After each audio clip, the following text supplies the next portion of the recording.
No, well, my approach is I photograph who I am. Okay, so a mirror. Well, if that's what you want to call a mirror, okay. Yeah, okay. Wow, you're too intellectual for me. Well, I guess photography can be different things to different people.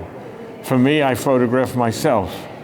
Okay. What interests me and, you know, what concerns me, you know. So you find yourself into the people who you photograph?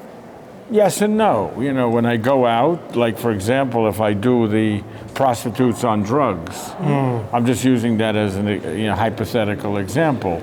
I feel badly for them, but once I leave, I go home. Regarding, for example, your experience in Magnum, no? we took just now regarding the founder, no? Cartier-Bresson, with a different vision on photography, and now it's totally different. Well, look, my vision is much different than Cartier-Bresson's vision. Okay. Of course. Yeah. Yes, I mean I stayed out of his way. Okay. When I started photography, I liked his photography, his early photography. I still like his early photography, but we're two different people. Okay. I think I'm more accepting of things that are different than what was at one time, okay? But there are limits, okay? To me, good photography, look, let's go back to Magnum, okay? We can go back to Magnum, all right? Yeah. Of course they'll kill me, but all right, I don't care. They say what they say, I say what I say, okay? And I've always been a punching bag, so I'm not a punching bag, but you know, I've always put my thoughts out. I'm not happy with a lot of people who've come into Magnum recently in the last couple of years, all right? I don't think they're that good photographers, okay? Yeah. I don't know if I should say that publicly. I'm not mentioning any names, Yeah. okay? Yeah, I'm not saying all. say whatever you Okay, want. but then I look back at Magnum when it was originally founded, and it's the same problem.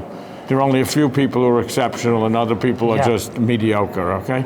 So things really haven't changed. It's just the direction. Or for example, Cartier-Bresson was very upset at Martin because Martin Part did color photography a certain way. I'm not against for people doing things much differently than me, because if you do something like me, you better be better than me. And it's hard, okay? Yeah. You may say egotistical, but I work very hard and I photograph who I am, I photograph myself. So, for example, Italian Giacomelli, okay? Yeah. For me, Giacomelli was a wonderful photographer, okay? He did things, you know, with the old age. He did the landscapes where he scratched on the negative or whatever. I don't do that, but you know, I'm admiring. But you love it. Of course, but I like it. You know, there aren't limits. Yeah. You know, there's no limits in photography. You can't say you can't do color, you can't stage this, you can't do that. I mean, there are a couple people in Magnum who I like, who, if you stage a picture, wow, you know, you just killed, I'm Jewish, like I said, I killed Christ, okay? So the thing is, you know, you can't do that, but you can do anything. Yeah. I don't like to crop. And for years, I was admirative of, you know, Lisette Modell. I'm still admirative of her as a photographer, not as a person. But the thing is, I couldn't figure out how she got those pictures. I said, here I am, this young kid, fast, relatively smart about what I do. Yeah. How the hell do you get? Then I realized she tilted the easel, or she would use 20% of the negative. But the picture was still very good. Very good. So, Yeah, sure. It's not for me, because to me, the ultimate is to get it in the camera in a quick, when I do my candids, in a quick candid situation, get it, because I was a good athlete, so to, you know, use my athletic prowess, get the picture in a, you know, as it's happening, and make it as beautiful, you know, beautifully formed as possible with a strong emotional content. Yeah. So that's it. Not everybody works the same. Yeah, that's it. But Lisette Modell was like a master of Diane Arbus. But you are more close to Diane Arbus in your picture. In one way, yes, but she looked at people as curiosities. You know what I mean? That's my family. You know, she's an outsider. I'm an insider. Sure. And I liked her picture. Nangoldin. A what? Nangoldin. Don't mention that in one breath. I don't like her. Okay. No, I would like to mention. I would like to mention Robert Capa. Oh, yeah, but, but Robert because for Capa, you, I Robert took Capa the, I is took the very quote. important. Yeah, I don't like his photographs, but yes, but it's interesting. That's a good point, because Yeah, Dennis this is is a smart. very good No, but point. it's a good point, because when I first picked up a camera, I knew nothing about photography. And when I read the Capa quote, if it's not good enough, you're not close enough, that's been my it's been my mantra forever. Yeah. But that's before I lifted. Exactly. That's just the same time as I picked up the camera. And you know, I mean, I didn't know that I wanted to do that. But to me, it's like, look, I played basketball that way. I fought that way in close. So it was not your kind of approach physically.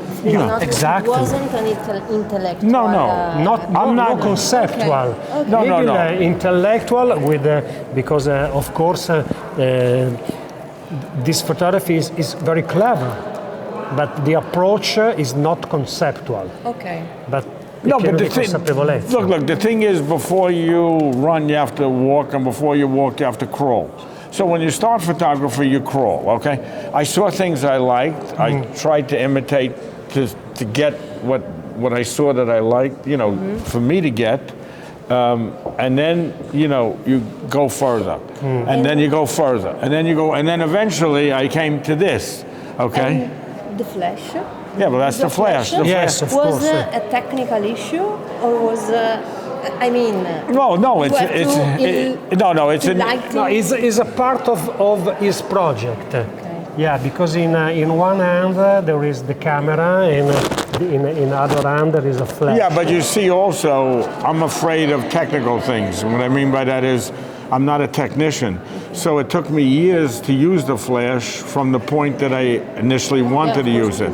Now I like film noir, I like the shadows, I like all of that, okay? So flash was very good. Also, when I started to work after Coney Island in New York City, it was very crowded in a lot of areas. There's sunshade, people are moving fast. So how do you emphasize, if you want to be close, something that's close to you? You use the flash. Okay. Because otherwise you have all the faces in that. You have everything, yeah. Exactly. It's just, Exactly. look, even if I now, with the portraits that I do, which are all staged, you know, I ask the people, can you do it?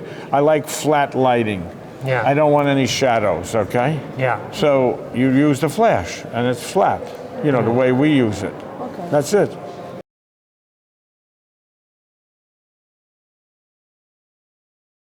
You're using a tough word for me. You know, we're not on the same page on that, no.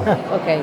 See, to me, there's beauty there. Yeah, of course. Okay, I can understand. But for a lot of people, I don't care about a lot of people. To be. Okay. No, but For I you, mean, for me, there's, look, my beauty pictures is aren't there. pretty, but they're beautiful. Okay. Look, when I was 5, I liked the craziest looking wrestler. I wanted to play the drums, I wanted to monkey, and I wanted to be a boxer. So my vision and my likes have never changed. I mean, everything I know now, I thought I knew at 18. I mean, from politics to everything, okay? I'm not going to get into my politics, okay? But the point is, you know, if you want to be successful or you want to do something, you can do it, no matter what, unless you're physically or mentally disabled, okay? But otherwise, you have to be tough. And I'm inside very tough. But I'm also warm-hearted. Like today, going back, there was a lady in the wheelchair, and we helped her press the button, get into the elevator. I said, do you want us to take you down? You know, I'm there. But I'm not there for these people because they're this or they're that, okay? I don't want to hear it, okay? And that I can tell you frankly. Okay. Okay, thank you. Okay. Thank you very much. So do you like my monsters? No. Of course. You don't have to. Listen, whenever you talk to me... We love your monster. love it because, Whenever you talk to me, you can always disagree with me as long as No. you're truthful. No, but I mean, I don't expect everyone to like what I do. Oh, I'm yeah. sure about Yeah, that. yeah. Because- Thank you. It's not... Thank you. Che significato ha portare in Italia un autore come Bruce Gilden, proprio da un punto di vista anche iconografico, e noi nasciamo e siamo circondati da arte, siamo circondati da un determinato tipo di immagini, nasciamo e vediamo subito i quadri con la Madonna appesi alle pareti, quindi abbiamo proprio un immaginario da subito diverso rispetto a quello che può avere una persona americana, un americano. Quindi cosa vuol dire portare una visione che è molto diversa, se vogliamo, rispetto alla nostra, e farlo conoscere oggi? Beh, intanto devo dire che la tua visione è anche la mia visione. Noi italiani siamo cresciuti con il privilegio di essere circondati dalla bellezza, inciampi nella bellezza, non te ne accorgi e inciampi su un sasso millenario, no? Però la fotografia, che quest'anno celebra i 200 anni della nascita, secondo me ha bisogno di nuovi contributi. Ora, Bruce Gilden non è un nuovo contributo, perché è un fotografo che ha quasi 80 anni ed è sulla piazza da tantissimo. Però l'idea di mettere in parete a Santa Giulia, che è un sito archeologico di fatto, come lo è buona parte di questa città, mi sembrava un gesto quasi necessario per poter avviare un dibattito anche politico, nel senso che alla fine sono convinto, e lui ce l'ha detto prima, che la bellezza sta negli occhi di chi guarda, che la bellezza è un luogo comune che forse dobbiamo superare, che le cose del mondo sono sempre le stesse, ma a cambiare è il nostro modo di metterle in scena. E lui questo lo ha fatto molto bene, lo ha fatto con grande consapevolezza, e queste persone che lui fotografa sono a metà tra una ricerca estetica e una vicenda interiore.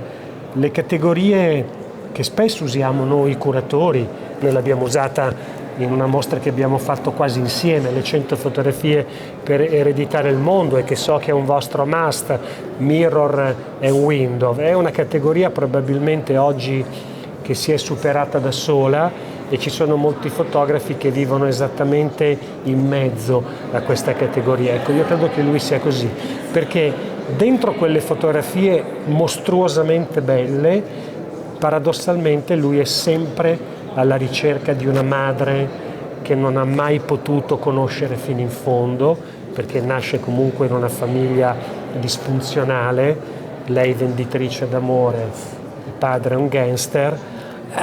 Insomma, fa parte di una tribù, e far parte di una tribù vuol dire avere un forte senso di appartenenza, e le persone che lui incontra lo riconoscono, lo accettano e lo lasciano fare. Grazie, grazie mille. Prego. I know. I know that you're